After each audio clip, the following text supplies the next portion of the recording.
I'll tell you how this all started. I have been a Substacker since December last year. I like the clean look of it right away, like simple and elegant.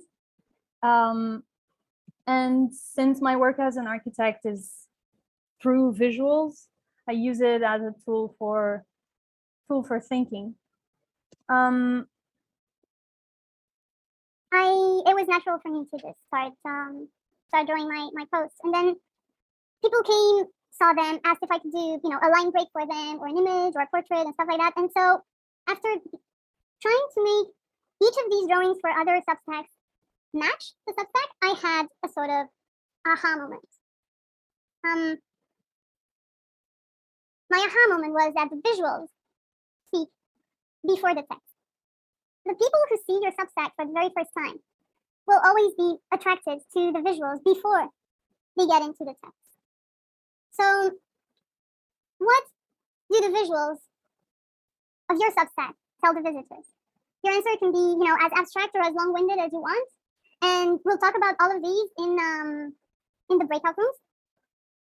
But the main point is that humans are visual.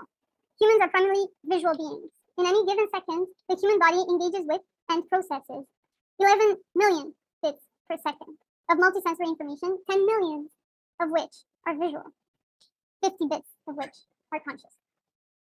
I've seen this information as a sort of potential superpower, and a dangerous one at that. But what it tells us is that the way we craft our publication's appearance is crucial to the response we will get, the subconscious response we will get.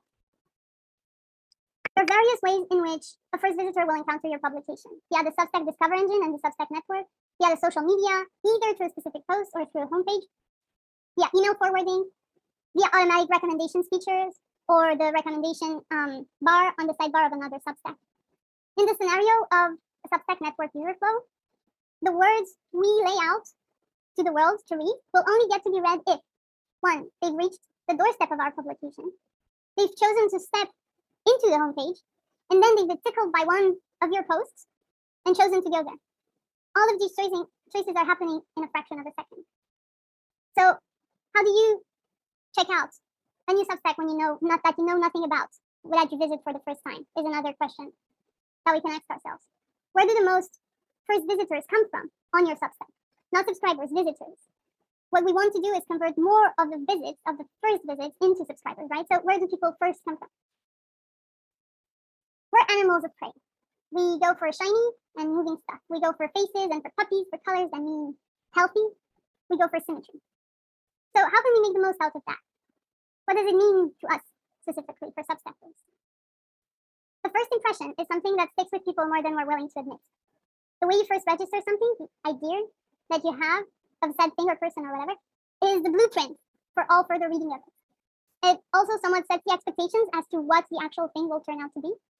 So what we want then is for that first impression to match best the actual thing, the promise to match what we deliver.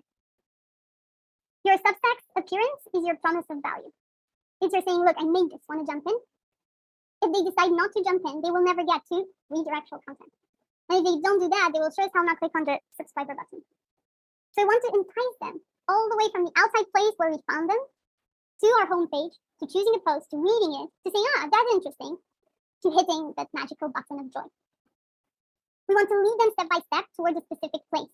And that place is being, I trust you will offer what you have promised. Here's my email address. So the whole trick in making a successful visual strategy is, I think, understanding what we offer and then dress like it. So the next question is, what is your visitor's first impression of your publication? And what would you want it to be? Seth Godin had a great chapter in one of his books about freelancing called Get Better Clients. That's our purpose when crafting a promise of value. Who are the people we want to reach, and how do we speak to them? For that, you need psychographic analysis of the people you choose to serve, right? So what are they like? What do they strive for? What do they feel, and what drives them? And so the question seems to be, what visuals do resonate with your ideal reader's persona? Why do we write on Substack? for who do we do it? What change are we seeking to make? Where are our readers now in their journey? And where will they hopefully be after having experienced what we offer them? Next time we meet, we'll think about getting into the ways in which we can accomplish all of these like noble goals and answer these noble questions. And we'll also wet our feet into Canva, maybe in technicalities of visual identity.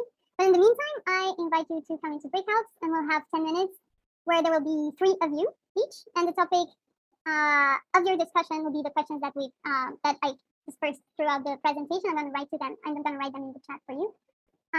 You're going to have 10 minutes, 1 minute